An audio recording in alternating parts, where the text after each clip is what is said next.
Welcome back to the channel, guys. Today we're working on a mid-bald fade on Afro textured hair. Before we jump in, I want to quickly say I didn't upload last week due to a personal matter, and honestly, I forgot to upload this video, but you're here now and I really appreciate that. Let's get into it. Now, I did start by setting my baseline in with the trimmer, and for those of you that are new, I actually do use my clippers to make my baseline. The trimmers I mainly do for content purposes. But now, let me tell you this. Notice this weaker area right here. It's already too light, so I'm keeping that in mind because I don't want to throw off the structure of my fade. So the key is consistency. You want the same amount of darkness all throughout the head. So with my 1.5 guard, with the lever closed, I'm going to avoid that lighter area and instead match that level of lightness across the entire side panel. And remember, guys, when you're fading, you want to make sure that the structure of your fade is following the same shape as your baseline. This is just something to keep in mind, to stay organized and have something consistent. Now, after the 1.5, I went in with my number 3 guard with the lever closed and set the length for my foundation on the sides. Now, you could have started the other way around with the number 3 first too, and that would have been fine.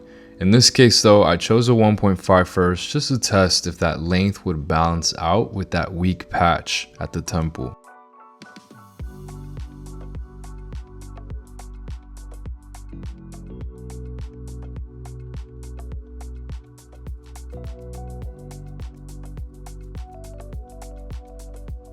Now, after the number 3 guard, I open the lever on the 1.5 and flick that line into where I used that number 3 guard. Now, here's a simple mistake barbers don't even realize they're making during a haircut. With this type of hair, very thick and coarse, I'm constantly brushing the hair down. Don't overlook this step. Sometimes what looks like a darker patch isn't actually darker. It's just loose hair sitting on top. If you don't brush it down, you'll think you need to cut more and risk going too short. So always brush as you go to keep everything clean and consistent.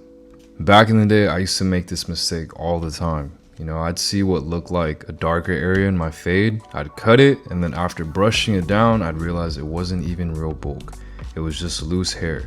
Now the fade looked lighter than I wanted, which meant I had to darken the surrounding area to fix it, and that one little slip would throw off my whole blend. That's why it's good to brush, guys. Now after that, I did use my thinning shears to soften and blend that top part of the fade. What I like to call the ceiling or the roof of the fade.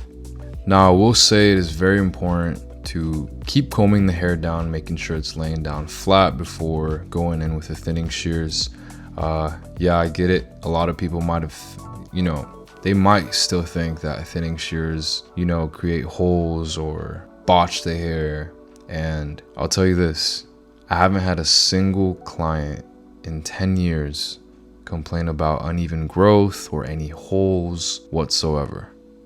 Now after that, I started working on the bottom section of my fade, starting off with the 0.5 guard with the lever closed, going about an inch above the baseline.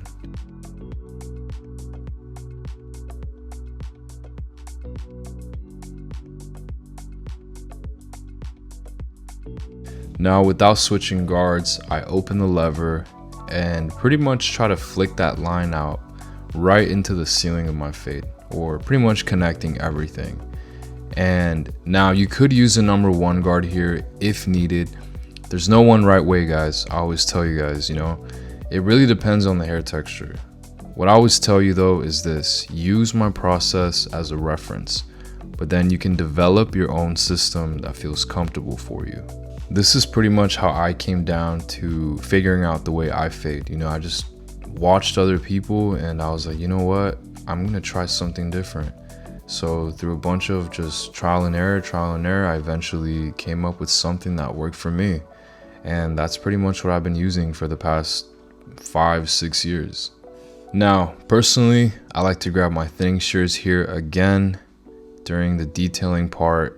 That way I'm blending as I go instead of leaving all the detailing for the very end. So again, I do like to detail, in between the cut. That way I don't have to towards the end as much.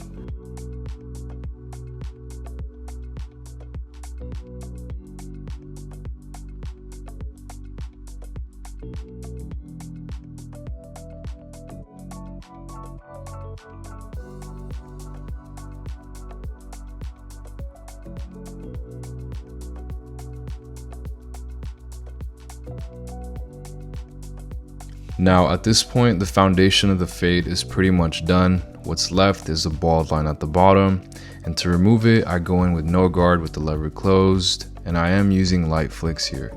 If the line isn't coming out for some reason, guys, you can simply apply a little more pressure, but be careful. Don't dig the blade into the skin or catch any bumps. And next, I lined up his C-cups. I always start from one point, whether it's the bottom or the top, then meet the line from the opposite point.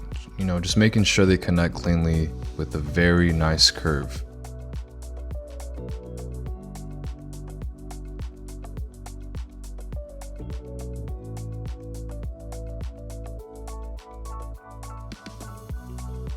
Now, before I did line them up, I applied a bit of product and blow dried the hair down to lock it in place. My phone somehow didn't record it. I thought I was recording. I was a bit upset, but anyways, that just made it easier to get that sharp, precise lineup. And after this, I pretty much added some enhancements to his preference just to bring, the look to life a little more. I usually like to spray a little bit and then ask him, is this good? You want more? That way I'm not overdoing it, and it's to his liking. And don't judge me on the piece of cardboard. I did lose my enhancement card, or I think someone did throw it away, but it's all good. We make it work somehow.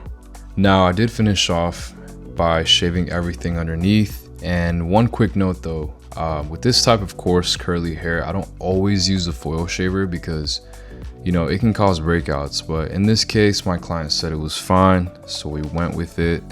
I detailed the cut a little bit after this, cleaned everything up, and it's pretty much the finished look, guys. And before we wrap up, I know some of you might not consider his hair to be Afro hair, but when it grows out, it's actually very curly and coarse. And a lot of you have been asking to see fades on this type of texture, so I wanted to break this one down for you guys. But that being said, I've got some more models lined up with even curlier, coily hair.